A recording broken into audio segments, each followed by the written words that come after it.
Hi, and welcome back to Tuesdays with Tuesday. I'm Tuesday, and I write fantasy fiction under the name Mary E. Twomey. And this is how you spell that. And you can go to my website, maryetwomey.com. Oh my gosh, you were like, how do I get in touch with this fabulous creature and see the rest of her books? That's how. You just go to the website, and they're all listed there for whatever kind of mood you're in. My latest series that was released is the Angry Girl series.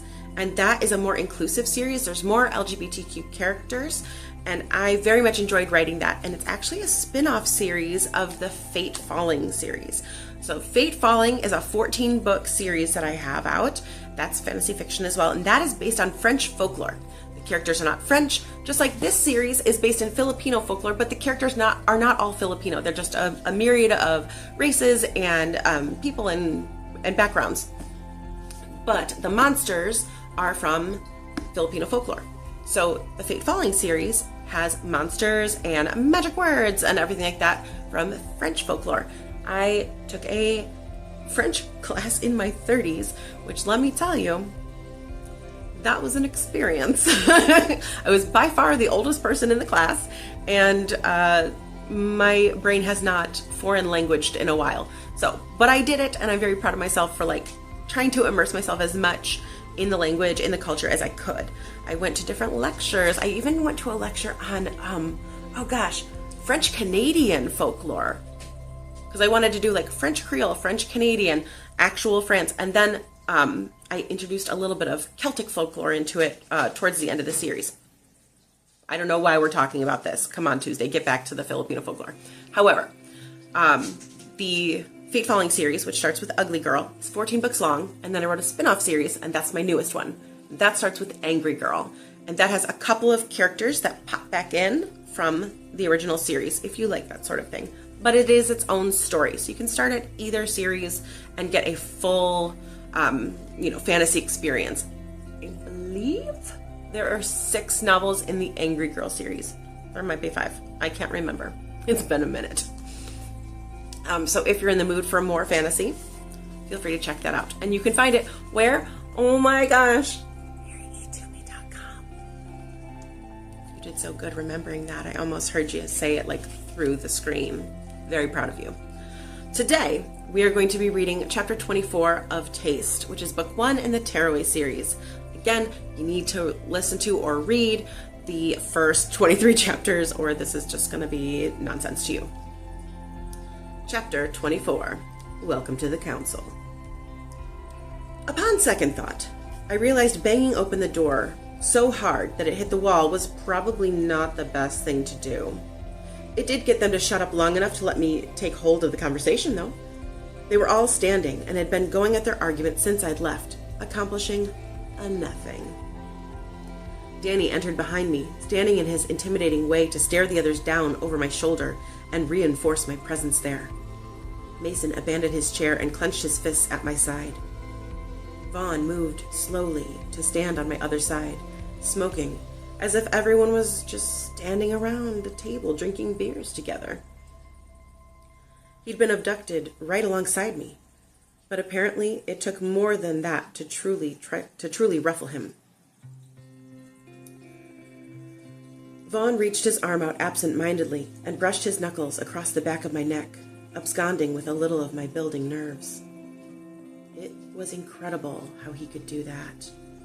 I fought down my body's strange desire to lean closer to his touch. I cleared my throat. All right, people. If you want me to learn how to be an omen, you'll have to sit down and lower your voices. When no one moved, I reached for my bossy voice I used when an inmate was giving me too much sass, clapping my hands twice. Do you think I'm speaking metaphorically? Sit down! The people around the table obeyed slowly. Finn narrowed his eyes, sizing me up with an edge of hesitation. A smirk played on Vaughn's lips as he puffed his cigar and clapped his hand on my shoulder. Those big girl pants look fetching on you, Peach. I shot Vaughn the only smile I had left, and then turned to the others, lowering my voice to set the tone for an acceptable volume. Mariang is resting, and I could hear you all the way upstairs.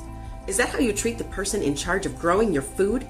You barge into her house, start yelling like a bunch of children, and expect the food to just keep on coming? I hope all that shouting felt good, because it was the last time. That nonsense ends tonight. Caballo stood up, his fists on the table as he stared me down with his glassy horse eyes. I don't know who you think you are, but... I snapped my fingers twice to distract him from his tirade. Sounds like you just volunteered to wash my car, Caballo. I'm not your slave. Would you like to be? I threatened. If you want me on your side, if you want me to actually start being an omen and doing what Mary Yang does so your people can live, you'll sit back down and be civil, like a gentleman. If you can't do that, you'll learn some responsibility. Take a lesson on how to behave like an adult by washing my car for me. All raising your voice does is get you big fat nothing from me. I stared him down, daring his anger to be bigger than mine. I'll wait. Mason moved closer to my side, posturing like he was there to enforce my presence at the meeting. He looked very much like a Viking when I'd first seen him in his furs. Now he was only wearing black pants and a black t-shirt with his sturdy boots, looking like a soldier who didn't need a commander to know the rules. Vaughn merely sucked on the end of his cigar, as if to tell Caballo that his intimidation tactics were boring us all. I was trembling inside, but knew I couldn't let the horseman run the meeting. They were getting nowhere, and I was tired. I placed my fists on the table to mirror Caballo's body language, not letting it show that the 1.5 feet he had on me was a huge advantage in his favor. I couldn't believe it when Caballo actually sat down, glaring at me as he breathed audibly through his snout. I hope your vampire eats you in your sleep. Vaughn removed his cigar from his mouth and bared his most modest fangs at Caballo, hissing. I straightened. Thank you for being gracious, Caballo.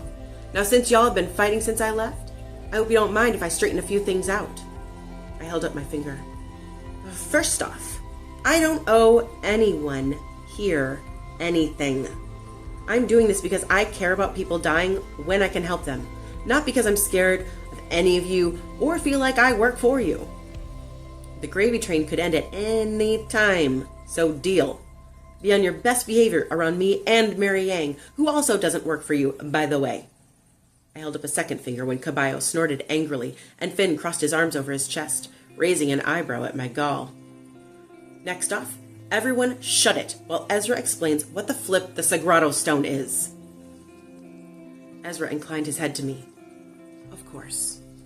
It's a white rock that grants extra stability to Tearaway.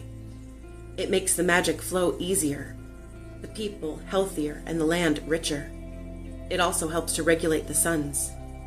There used to be 8 Sagrado Stones, 1 kept in each land, plus a spare.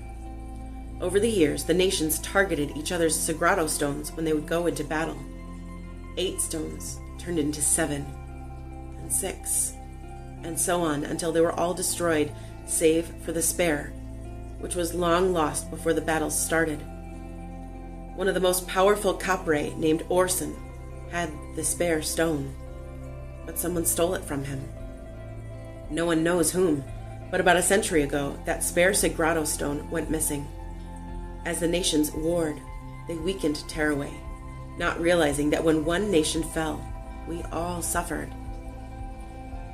Caballo pointed his finger at Titus, not in accusation, but as a threat. It was the goblins who set their minds on our destruction.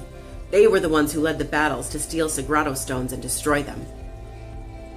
Titus hissed, but Ezra continued as if there had been no interruption. When the last known stone was demolished a few years ago, we began to need the omens to work harder than anyone should have been expecting them to.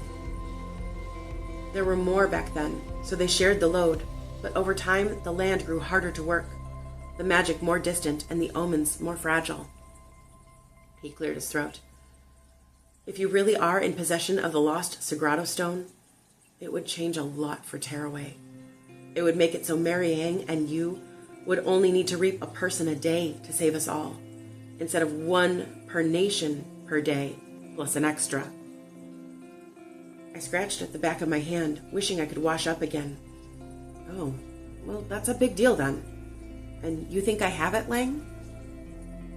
Prince Langum, the Mudman corrected me. And yes, my minions said they saw it. They even carried back one of their own who touched it and turned to stone as proof. They said it was holding open a door in a pile of garbage. Bev's hoard. The stone was somewhere in Bev's hoard, propping open a door. My mind flashed to the doorstop that had been in the trailer since before I was born, and I prayed my intake of breath wasn't too noticeable. Several of the people at the table hissed, but it meant little to me. Someone want to explain that? Ezra fielded my question. The Sagrado Stone cannot be touched, except by the Capre. Capre were like... He cast around for something I might understand. They're like magical giants.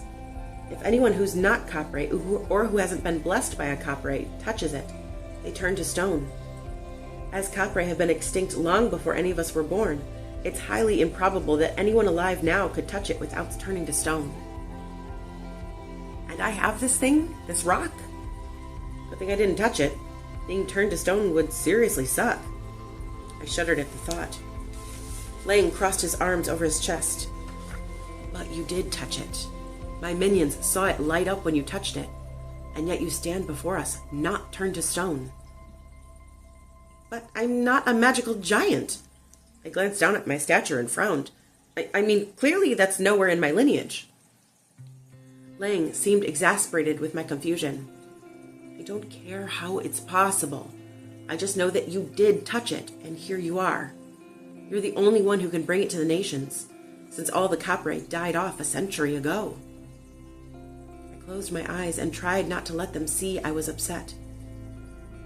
Looks like you all just signed me up for a second job.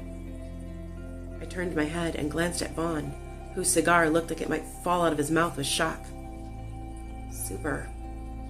I guess I'm in.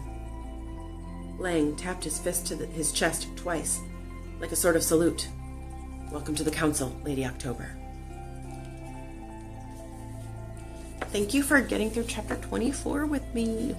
I realize that I am not the best narrator. I am not the best reader. I am, in fact, a writer monkey. I sit at the table and just type away and then retype and then edit a lot of stuff out and then throw away chapters that I spent a lot of time working on that were nice but didn't fit. So I'm not even all that perfect a writer. So thank you for taking a chance with me, taking a chance on me, and listening to the next chapter of Taste. I will see you next Tuesday for Tuesdays with Tuesday.